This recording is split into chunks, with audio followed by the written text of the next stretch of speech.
하나님께서는 그리스도를 세상에 보내실 때 오랫동안 세심하게 준비하셨습니다.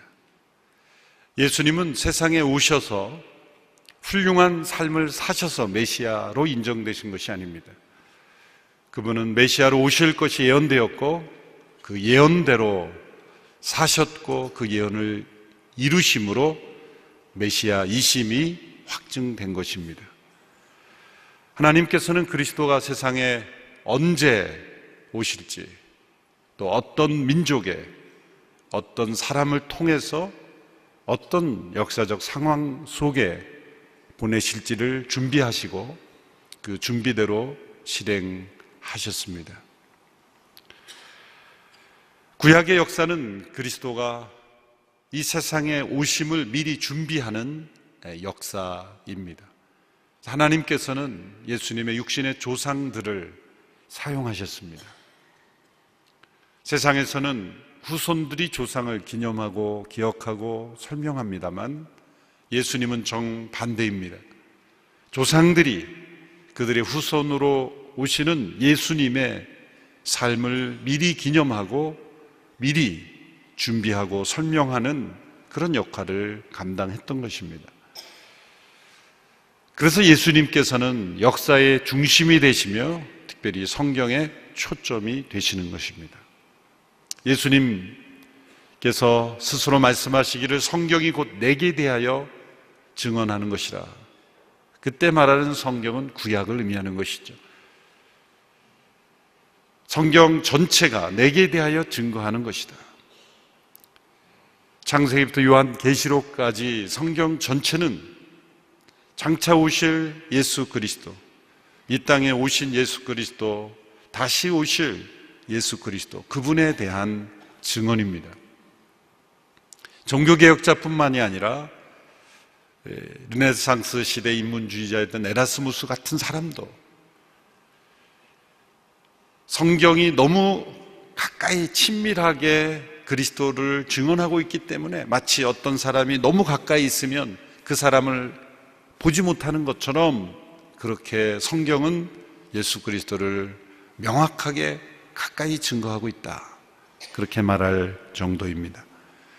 구약의 역사들을 형성하고 있는 메인 캐릭터들, 등장인물들은 그들의 삶이 위대하기 때문에 그 성경 역사의 메인 캐릭터가 된 것이 아닙니다. 장차 오실 그리스도와의 관계가 있기 때문에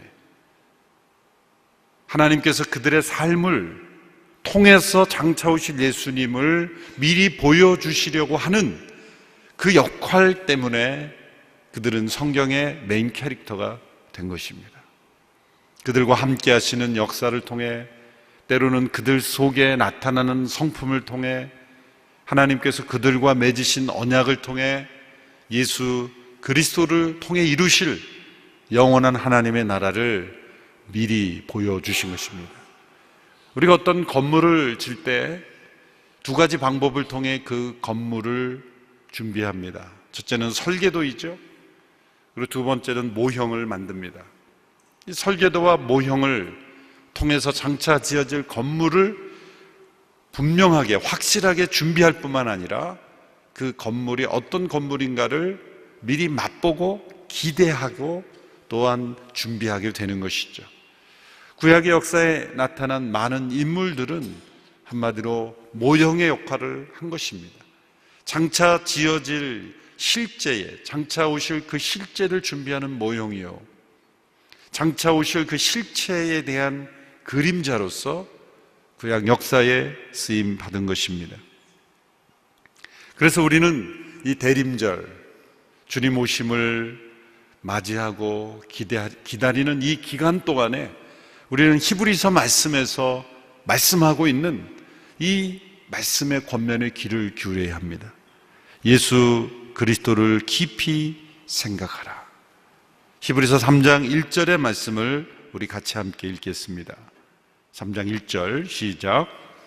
그러므로 함께 하늘의 부르심을 받은 거룩한 형제 여러분, 우리가 고백하는 사도이시며 대제장이신 예수를 깊이 생각하십시오. 예수를 깊이 생각하십시오. 이것이 히브리서 전체의 중심입니다. 예수님에 대한 피상적인 생각, 머무르는 것이 우리의 신앙이 견고하지 못한 이유입니다. 예수님을 깊이 생각하십시오. 우리의 신앙은 생각 없는 신앙이 아닙니다. 맹목적인 종교생활이 아닙니다. 누군가 당신은 예수님을 왜 믿냐 물어보면 그냥 웃으면서 그것은 목사들에게 물어보십시오 라고 대답해서는 안 되는 것이죠. 예수를 깊이 생각하십시오. 그래서 깊이 생각한다는 말은 당시의 천문학자들이 별을 보면서 그 별의 움직임을 관찰하고 세심하게 관찰하는 그러한 태도를 의미하는 단어입니다. 세상의 과학적 발견을 위해서도 하늘의 별을 보고 움직임을 관찰하고 수년 동안, 때로는 수십 년 동안 어떤 과학적 발견을 위해서 깊이 생각하지 않습니까? 사회의 각 영역에서의 어떤 전문적 지식을 위해서 깊이 생각하지 않습니까? 성경이 증거하고 있는 예수님에 대해서 깊이 생각하는 것. 성탄을 맞이할 때 왜 기쁘다 구주 오셨냐라는 이 고백을 우리가 해야 되는가? 예수님의 오심이 왜 기쁨의 소식인가? 역사 속에 오신 예수님이 왜 BC와 AD를 구분하는 그 역사의 중심이 되었는가? 수천 년에 걸친 역사를 통해 완성된 이 성경 전체가 어떻게 예수 그리스도를 증거하고 있는가? 그분이 나와 어떤 관계가 있는가? 그분이 교회와 어떤 관계가 있는가? 그분이 다가올 역사의 미래와 어떤 관계가 있는가? 예수를 깊이 생각하십시오. 이것이 우리의 신앙생활에 너무나 중요한 권면의 말씀입니다.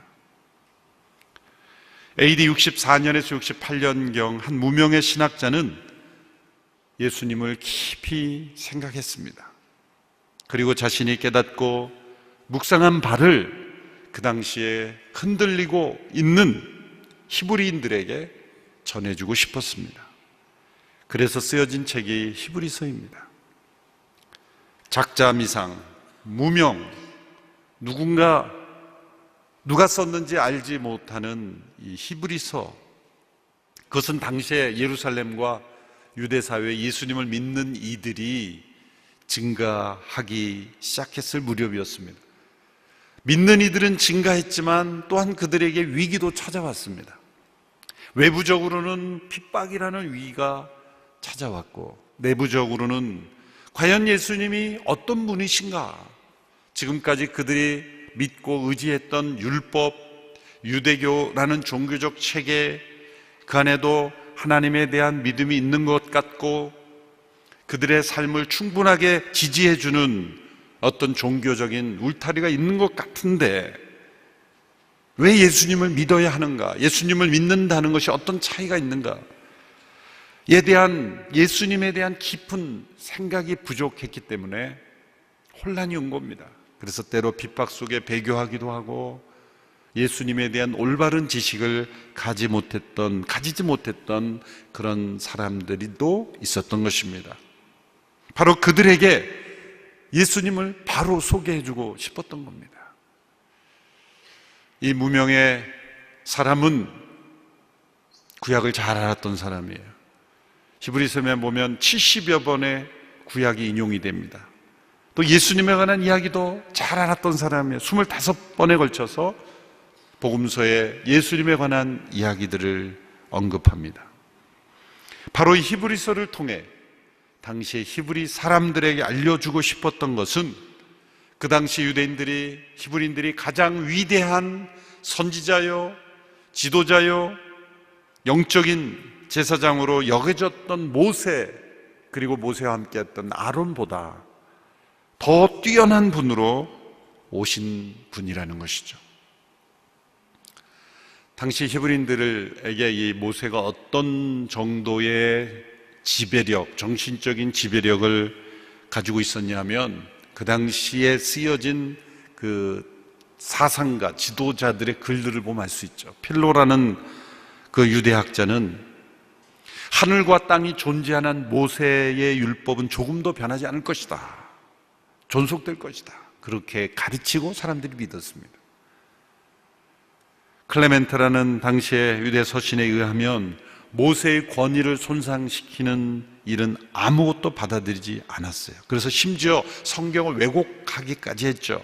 출애굽기에 나오는 이 모세가 이 살인한 이야기, 그것도 다 거짓이다, 조작된 것이다, 그렇게 모세를 미워하고 신격화하기도 했습니다. 이렇게 지나칠 정도로 모세를 위대하게 높이는 데는 나름 이유가 있었죠.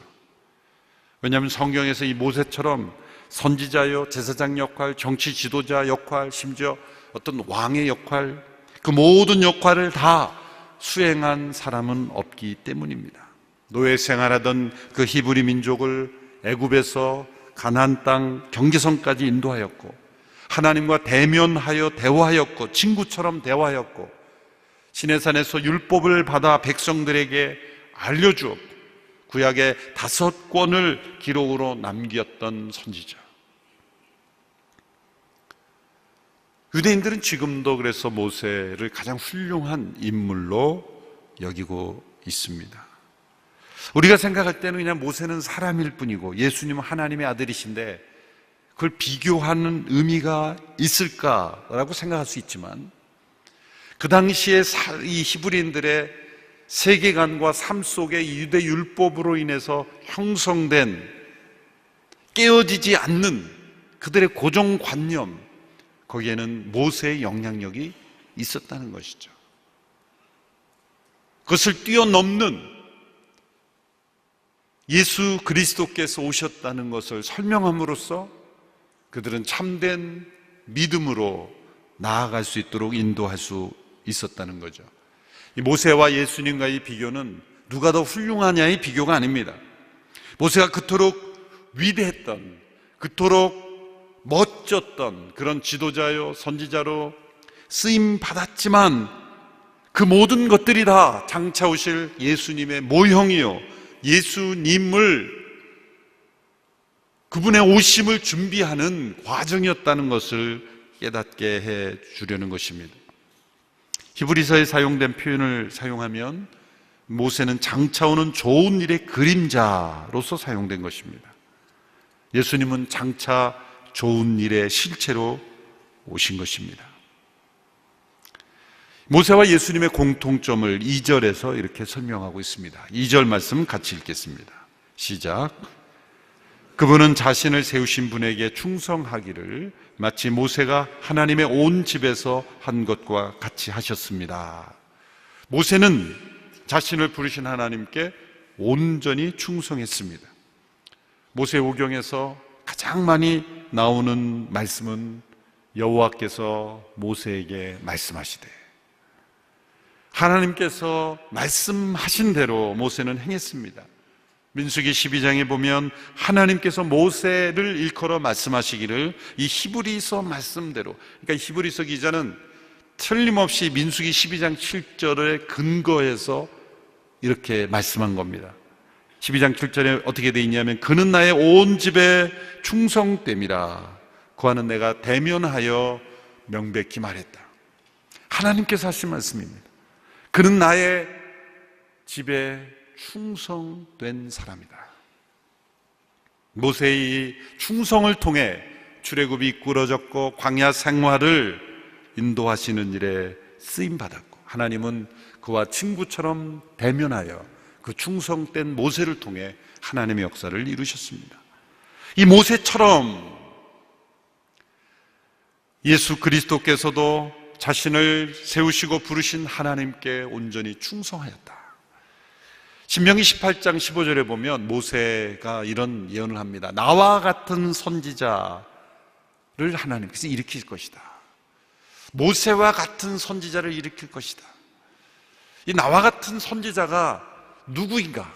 모세 이후로 오는 그 선지자 중에 누가 모세와 같은 이가 있을까?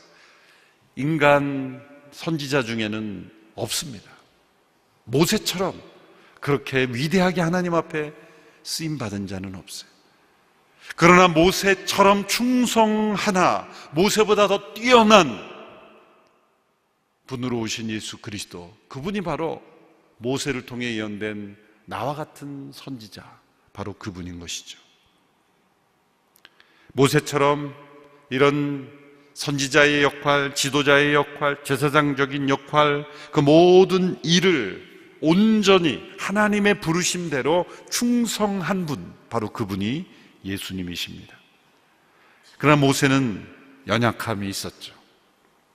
가나안 땅에 들어가지 못했죠. 하나님께서 가나안 땅을 들어가지 못하도록 하신 것은, 모세가 가나안 땅까지 들어갔으면 그 유대인들이 모세를 신격화하여 모세가 그리스도처럼 그렇게 떠받들게 될 수도 있었을 위험성이 있었을 겁니다.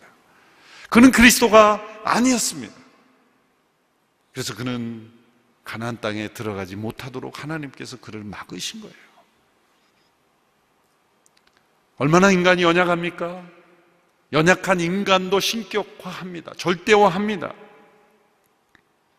지도자 자신도 자신을 절대화하는 위험도 있지만, 사람들이 지도자를 절대화하는, 조금만 능력 있고 조금만 탁월하고 조금만 다른 사람보다 뛰어난 모습이 있으면 사람들을 그를 높일 뿐만 아니라 신격화하는 그런 위험이 있는 거예요. 조금만 기적적인 일만 나타나면 그 사람이 행하는 모든 일을 다 절대적으로 믿는 그러한 일들이 얼마나 많이 일어납니까?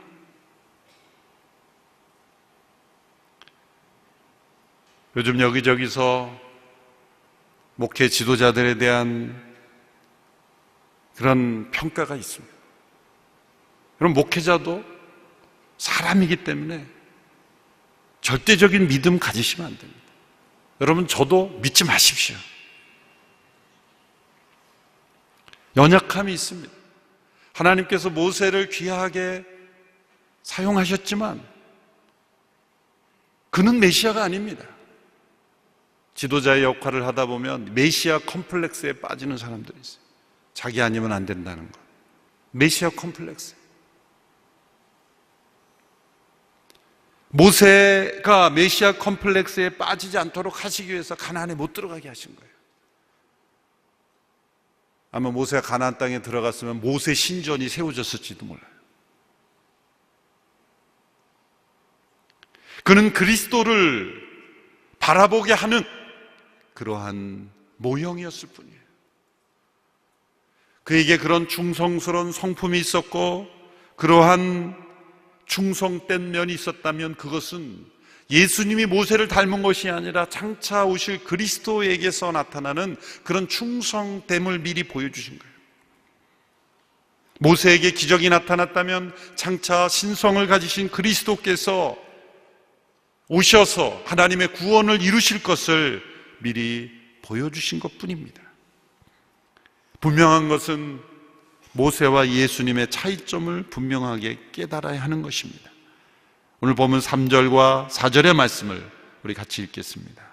3절, 4절 말씀 시작.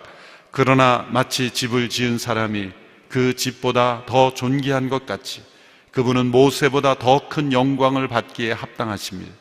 집마다 누군가 지은 사람이 있듯이 모든 만물을 지으신 분은 하나님이십니다. 그 차이점은 모세와 예수님의 차이점 마치 집 자체와 집을 지으신 분과의 차이다. 여러분, 집이 중요합니까? 집을 지은 주인이 중요합니까?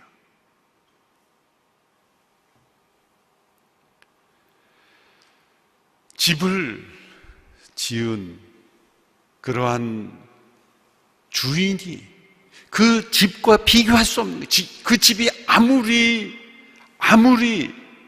귀하고 아무리 비싼 집, 화려하고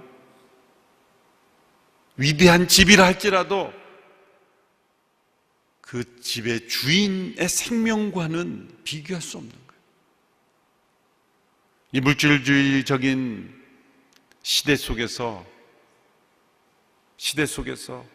우리는 그 집과 주인의 차이를 알지 못할 때가 많은 거예요. 이전에 읽었던 어떤 책 중에 이런 끔찍한 이야기를 들은 적이 있어요. 외국의 이야기인데요. 아빠가 멋진 차를 샀어요. 근데 며칠 후에 그 아빠는 그 멋진 차로 인해서 기뻐하고 있는데 아주 어린 아들이 뾰족한 이 못과 같은 거로 그 차의 본넷 위에다가 기스를 내면서 막 글을 쓰고 있는 거예요. 아빠가 기절을 해서 그 아이의 그냥 손을 막 내리다 치고 막 때리고 난리는. 그 아이의 손에 멍이 들고 때로 피멍이 들 정도로 그렇게 하단을 치고 쳤대. 근데 그 아이가 그 차 위에 쓴 글은 Daddy, I love you.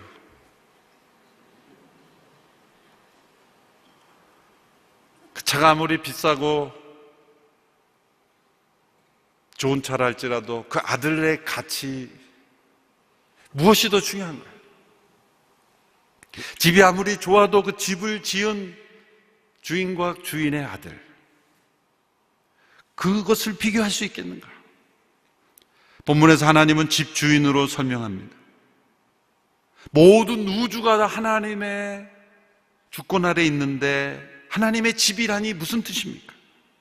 하나님은 특별한 집을 원하셨습니다.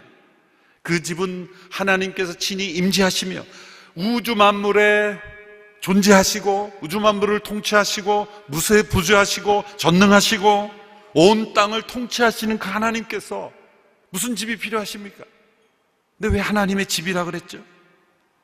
하나님이 친히 임재하시고 거하시며 그 하나님을 경외하고 순종하며 동행하며 사랑을 나누는 하나님의 가족들이 거하는 집, 하나님의 집을 하나님은 계획하신 거예요. 왜 그렇습니까? 세상 속에 수많은 사람들이 있고 만물이 있지만 이 자유의지를 가진 존재들이, 인격적인 존재들이 만물을 창조하시고 인간을 창조하신 그 하나님을 경외하지 않고 온 땅이 하나님의 집임에도 불구하고 반역을 일으켜서 하나님의 통치와 주권과 다스리심을, 그 하나님의 사랑을 거부하고 있기 때문에 하나님 보실 때는 하나님의 집이 아니 된 거예요. 하나님은 하나님을 거부하고 있는 이 세상 가운데 하나님이 거하시는 집을 만드시기 위해서 일하셨고 그 아들을 보내신 거예요. 하나님의 집은 하나님께서 창조하신 온 우주 가운데 하나님께서 친히 임재하시는 집이에요. 다윗은 그 하나님의 집을 보이는 건물로 생각하고 하나님의 집이라고 생각했지만 하나님은 그렇게 보이는 건물이 나의 집이 아니다. 내가 너를 위해서, 너를 통해서, 다윗의 후손을 통해서 이루어지는 그 하나님의 백성들이 곧 하나님의 집이다. 그래서 제가 수없이 예배당을 성전으로 표현하지 않도록 권면하는 이유가 거기에 있는 것이죠.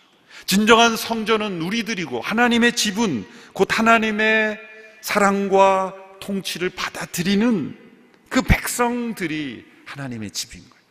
하나님은 이 집의 모형을 보여주셨어요. 그것이 이스라엘 민족이죠. 그 일에 종으로 쓰임받은 사람이 모세입니다. 하나님의 집을 짓는 데 쓰임받는 종, 그 하나님의 집의 대표적인 인물로 쓰임받은 종이 모세인 거예요. 그러나 그 모세는 한계가 있었다는 거예요. 히브리서 3장 5절 6절의 말씀입니다. 우리 같이 읽겠습니다. 시작. 또한 모세는 장차 하나님께서 말씀하실 것을 증언하기 위해 하나님의 온 집에서 종으로 충성했습니다. 그러나 그리스도께서는 하나님의 집에서 아들로서 충성하셨습니다. 우리가 소망에 대한 확신과 긍지를 굳게 잡으면 우리는 곧 그분의 가족입니다. 이 모세가 하나님의 집을 세우는 데 있어서 쓰임받은 것은 종으로 쓰임받은 겁니다. 사실 이 종도 우리가 흔히 생각하는 노예 같은 종은 아닙니다. 헬라어에서 노예 같은 수준의 종은 둘로스라는 단어를 쓰죠. 여기선 테라폰, 이것은 어떻게 보면 어떤 직위를 가지고 있는 그런 사환이라고 개역에서는 번역했죠. 나름대로의 권리도 있고 신뢰할 만한 지위도 있습니다. 왕의 명을 수행하는 종은 그냥 종과는 다른 것이죠. 왕의 명령을 수행하는 전달자, 그런 의미의 종. 그럼에도 불구하고 주인의 권세와 주인의 권리와 주인의 마음과는 다른 것입니다. 모세가 뛰어난 하나님의 종이었지만 하나님의 아들은 아니었다는 거예요. 그 차이를 히브리인들에게 깨닫게 해주기를 원하는 거예요. 도표를 통해 간단하게 많은 사실들을 한번 정리하고 넘어가기를 원합니다. 모세와 예수님의 종과 아들의 그 사역을 비교해 보면 모세는 종으로서 하나님을 영화롭게 하였어요. 그러나 예수님 하나님의 아들로 하나님을 영화롭게 하셨을 뿐만 아니라 지금도 영광 중에 계십니다. 모세는 애굽에서 백성들을 구원하였습니다. 그러나 예수님은 죄에서 사람들을 구원하셨습니다. 모세는 율법을 받아 집행하였을 뿐입니다. 그러나 예수님은 율법의 모든 요구를 다 성취하셨습니다. 모세는 때로 죄를 범하였으나 예수님은 결코 범죄하지 않으셨습니다. 모세는 죽어 장사된 것으로 끝난 인생이지만 예수님은 죽으셨으나 다시 살아나셨습니다. 모세는 율법을 통해 정죄를 할 뿐 구원할 수는 없었습니다. 그러나 예수님은 그 십자가의 구속으로 영원히 구원을 이루셨습니다. 이러한 분명한 차이가 모세와 예수님 간에 있다. 그러므로 다시 1절 말씀을 되돌아가 보겠습니다. 3장 1절의 말씀 같이 읽습니다. 시작. 그러므로 함께 하늘의 부르심을 받은 거룩한 형제 여러분, 우리가 고백하는 사도이시며 대제사장이신 예수를 깊이 생각하십시오. 이 히브리서자는 예수님을 두 가지 명칭으로 사용했습니다. 첫째는 사도, 이것은 보냄을 받았다. 어포스톨로스는 보냄을 받았다는 거예요. 하나님으로부터 우리에게 보냄을 받은 하나님의 대리자. 또 한 가지 나는 대제사장, 이것은 인간을 대신하여 하나님 앞에 나아가는 인간 대표자입니다. 사도로서 하나님을 대리하여 우리에게 찾아오셨고 또한 대제사장으로 우리를 대신하여 하나님께로 나아가는 이 역할, 이 중보의 역할을 하시기 위해서 오셨습니다. 모세의 율법을 통해 나타난 대제사장도 할 수 없는, 대제사장도 자기를 위하여 제사를 드려야 했고 수없이 많은 제사를 통해서 끊임없이 제사를 드려야만 했지만 예수님은 단 한 번의 영원한 제사를 통해서 온전히 우리를 구원하셨습니다. 그분이 하나님의 보내심을 받은 사도요, 우리를 대신하는 대제사장으로 행하신 모든 일의 목적은 뭡니까?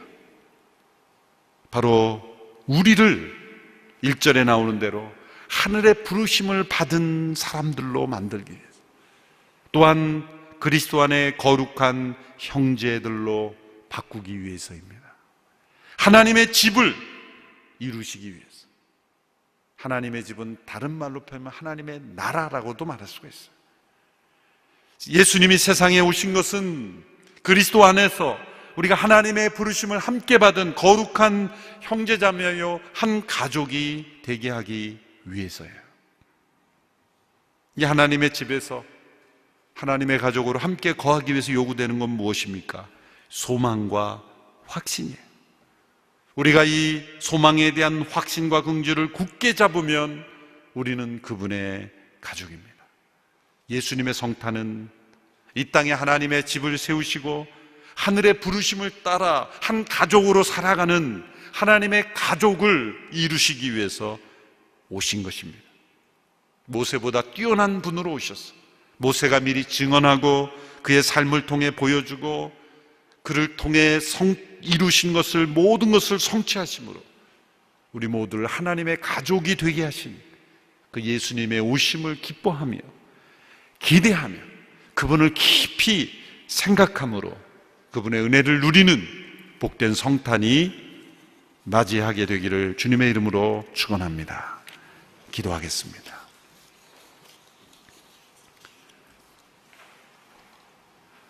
우리를 위하여 이 땅에 오신 예수 그리스도, 그분을 깊이 생각하는, 그래서 그분의 오심의 축복과 의미를 깨닫는 저희들이 되게 하여 주시옵소서.